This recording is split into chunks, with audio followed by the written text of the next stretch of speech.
Okay, welcome back to my channel. So today we're going to be talking about how I made gumbo greens for the first time. And as you can see in this part of the video, I am just re-rinsing my greens, which I've done, I don't know, 7, 8, maybe 9, 10 times. I also did take the vein out. I just cut the big center part of the greens that's kind of like hard and fibrous. I cut that part out and then sliced the greens into these small pieces, as you can see here. And then I did use white vinegar. I used that to really clean the greens. They are grown on the ground. They're super dirty. So I made sure that I triple, quadruple wash them. And there's the distilled vinegar I use. Now I'm going to go in with this yummy organic andouille sausage that I absolutely love. I don't eat pork, so this one is a chicken meat with this one. And it has really good spices. It tastes, andouille, if you will. All right, so now we're moving on to the chicken thighs that I used. I went on and browned the sausage first, and then I am going to brown the chicken next. As you can see me doing that, I did rinse the chicken really good before cutting it up in pieces. And then I put it in my pot there. I'm getting it all browned. Now this is the second or fourth or fifth step that I did.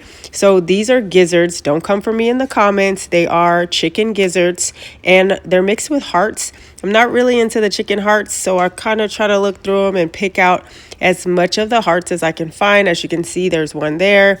But it is good for flavor. So I think I did just leave them all in there as I put them in my Instapot. So that's what this metal pot is here. I'm just getting them all put in there. I'm gonna put some yummy onions on there just to give them some more flavor. And I'm gonna give them a really good cook down in my Instapot. I will link the link to this Instapot on Amazon. So I will leave that in the title there or the description of this video. So like I said, I'm just getting this Instapot going because I want to go ahead and get my gizzards cooking because I want to cook them for a really good a long time to make them nice and tender. All right, so there's my washed greens. They are ready to go. There's the chicken and the sausage that I browned and I seasoned really good. Now this is my favoriteest kitchen tool since basically I got it. And I mean, and the reason why I say it's my favorite is because it saves me a lot of time and work and hand motion. This is my Ninja chopper. I can leave the link to this as well. I like it because it has those suction cups on the bottom so it doesn't move around everywhere. And it is nice because it has all the safety features so it doesn't like turn on unless all the pieces are completely closed, because those blades are super sharp in there.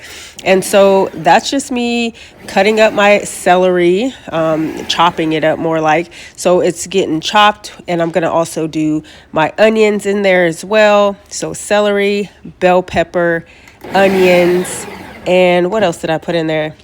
I think that is the Holy Trinity. That's the bell pepper, or I said the Holy Trinity, but that's what Louisiana people call it when it's those three vegetables put together. All right, so I also had some frozen onions already and leftover red bell pepper. So I'm like, why not go ahead and use that? So I went on and chopped that up as well. So that's going to get chopped along with my celery and my onions. And then I did add garlic as well. I just put garlic in there at the last part to go ahead and definitely add some garlic to this gumbo greens. So as you can see, that's like 4 cups of vegetables. So we're chopping it up here.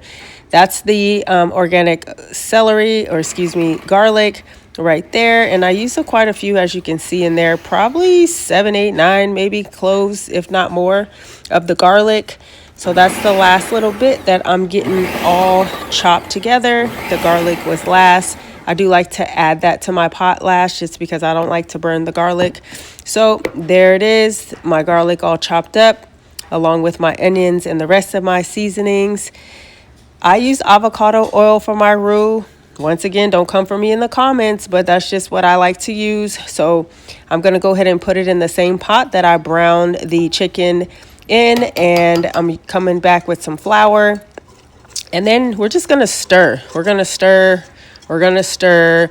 We're gonna stir. I did switch to a metal whisk because it's just easier to really get all those pot or seasoned drippings, whatever they call. And so I did add in the broth at this point.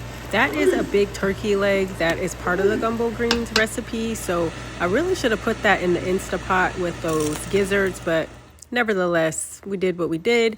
I did have to switch pots because I started to burn the bottom of the other pot because it started sticking. So I did put it back into there it is right there where it's stuck. So I switched it back into my pot, and thankfully I didn't have any burned pieces or burn flavor. That is the turkey leg, just as tender as can be, falling off the bone. And like I said, next time I will be putting that turkey leg with my gizzards if I decide to add gizzards to my next pot.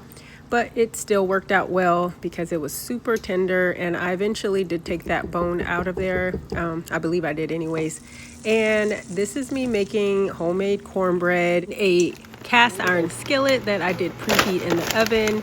There's my Gulf shrimp that are wild caught that I will be adding, or at this point I did add to my gumbo greens. It was amazing. I ended up only, I think, adding 1 pound and not both packs, just because, you know what, I think those packs were 2 pounds and I didn't want to add 4 pounds, so I just added 2.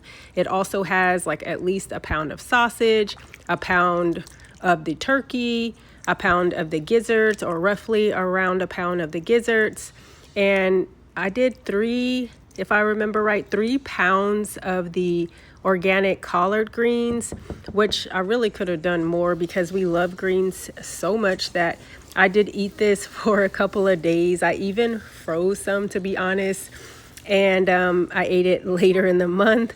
And this is me just kind of showing everything that was cooked. There's the greens, the gumbo greens, excuse me, and then you have the homemade cornbread. I went with a honey cornbread, but that was just my preference because I wanted to give that recipe a try and figured it would be a good point to do that. I did pair this with some jasmine rice, so you'll see it sitting there next to the gumbo greens, and it was a delicious meal. I definitely recommend, if you are into gumbo and you love greens, you got to give this a try. This is me just excited that I finally finished. You see, it's like 5:30. I think I started at 1 p.m. So I was slaving over that stove for a while. This is the finished product. May not be so pretty, but boy, was it good. It was super, super delicious. So like I said, if anyone would like to try this, I can give you the full recipe. If you like, just put a comment in there. I'll send you the recipe that I use. I did tweak it a little bit, and this is the finished product. I didn't add any gumbo filet just because I forgot I actually had some, but I didn't add it. It was so good that we just ate it all before I could even remember to add that. And as you can see, my mouth is literally watering remembering this meal. I need to make it more than just once a year, so I will be making this hopefully another time this year. I made this for New Year's, but honestly, it's so good. It's full of meat. It has yummy collard greens in there, and it is amazing. So like I said before, I highly recommend gumbo greens to anybody that's thinking about making some. Thank you so much for watching. Please subscribe, like, and share this video. Have a great day. God bless.